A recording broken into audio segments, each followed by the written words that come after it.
Mumbai news से मैं जावेद शेख और इस वक्त हमारे साथ मुंबई कांग्रेस प्रवक्ता निजामुद्दीन राइन है। इनके चेहरे बड़ी मुस्कुराहट है, आज बड़े जोश में दिख रहे हैं। सर, अभी ऐसे इलेक्शन का माहौल है, इलेक्शन करीब आ रहा है और लाडली बहन की योजना जो बड़े ज़ोर शोर में चल रही है, क्या कहेंगे आप? लाडली बहन योजना का हम स्वागत करते हैं, लेकिन महाराष्ट्र की सरकार पहले ये बताए कि क्या लाडली बहन योजना जो ला रहे हैं ये राजनीति से प्रेरित है या चुनाव से प्रेरित है। अभी चुनाव सर पर आ गया, 5 साल से आप सरकार में हैं, 5 साल पहले भी सरकार में हैं, तब आपको बहनों की याद नहीं आई। आज आपका इलेक्शन सर पे सवार है, अगले महीने आपका चुनाव होने जा रहा है, तो आपको लाडली बहन याद आ रही है। लेकिन सबसे बड़ी बात यह है कि शायद गृह मंत्री इस महोदय को ये पता नहीं है कि पिछले 5 सालों में महाराष्ट्र से 1 लाख से ज़्यादा महिलाएं गायब हो गई हैं।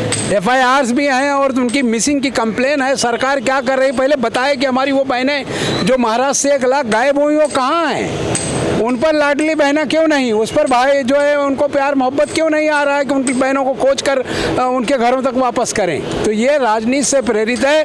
पहले से महाराष्ट्र के ऊपर 8 लाख करोड़ रुपया कर्जा है। दूसरी चीज़ ये कि मध्य प्रदेश को देखकर लाडली बहना योजना महाराष्ट्र सरकार ने बनाया और पिछले महीने मध्य प्रदेश में सरकार बनने के बाद मध्य प्रदेश की सरकार ने लाडली बहना योजना को बंद कर दिया। वहाँ भी तो बीजेपी की सरकार है। तो क्या आप ये कह रहे हैं कि इलेक्शन बाद अगर बीजेपी आती है जीत के तो ये योजना भी बंद हो जाएगी? 100%, क्योंकि यहाँ महाराष्ट्र के खुद के डेवलपमेंट के लिए कोई पैसा नहीं है।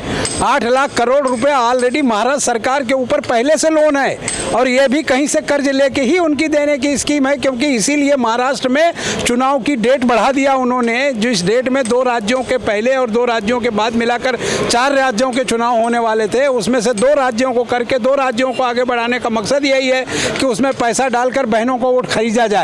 लेकिन महाराष्ट्र की बहनें बहुत स्वाभिमानी हैं, वो इनको जो है इनके झांसे में नहीं आने वाली हैं। वो इंडिया गठबंधन के सभी कैंडिडेट को इस बार फिर जैसे लोकसभा में एक बड़ा मानचित्र दिखाया और उन्होंने इतनी बड़ी सीटें दी है, उसी तरह से इस बार के विधानसभा चुनाव में भी इंडिया गठबंधन के लोगों को बड़े पैमाने पर जो है सपोर्ट मिलने वाला है। और ख़ास करके आप देखिएगा कि इस स्कीम के झांसे में बहनें नहीं आएंगी और बड़े पैमाने पर जो है वो गठबंधन के साथ खड़ी होंगी, क्योंकि महाराष्ट्र के अस्मिता का सवाल है। महाराष्ट्र में लाखों बहनें गायब हैं। महाराष्ट्र में जिस तरह से छोटी छोटी बच्चियों के रेप हो रहे हैं, जिस तरह से घटनाएं हुई हैं, रोज हो रही हैं, बीजेपी के अभी कई कार्यकर्ता उसमें शामिल हैं। जिस तरह से धर्म में के अंदर एक दूसरे के विरुद्ध कराने की कोशिश हो रही है, जिस तरह की साजिशें हो रही हैं, वो सब महाराष्ट्र की जागरूक जनता देख रही है। बहुत अवेयर है महाराष्ट्र की जनता, इनके बहकावे में नहीं आएगी। जिस तरह से अभी आपने रेप को लेकर कहा, आप लोगों ने जो है कि एक महाराष्ट्र बंद का आह्वान किया था, जबकि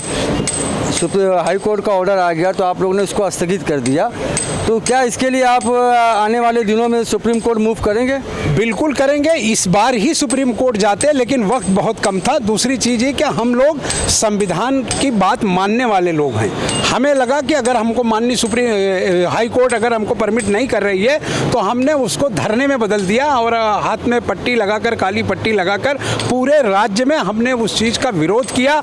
और आपने देखा होगा कि महाराष्ट्र में किस तरह से बीजेपी और उनके लोग गलत काम कर रहे हैं कि वो खुद होम टाउन है राज्य के मुख्यमंत्री का, और जिस जगह पर यह घटना हुई वो दोनों स्कूल बीजेपी के लोगों का है। तो अगर 12-12, 14-14 घंटे अगर घटना होने के बाद भी FIR नहीं होती तो इसकी जवाबदार कौन है? तो राज्य के गृह मंत्री उसके जवाबदार हैं, क्योंकि उनकी पार्टी का स्कूल था और उनके दबाव में जो है उनके ऊपर FIR नहीं हुआ। तो मैं ये समझता हूँ कि महाराष्ट्र में ये इस तरह की चीज़ें कभी नहीं हुई, क्योंकि महाराष्ट्र में जो भी किसी ने अपराध किया उसको सज़ा मिली है। तो ये हमें सुप्रीम कोर्ट अगर नेक्स्ट ज़रूरत होगी तो हम ज़रूर जाएंगे। और महाराष्ट्र की जनता चूँकि साथ खड़ी है, और ये पूरा आंदोलन हमारा पार्टी से रिलेटेड नहीं था।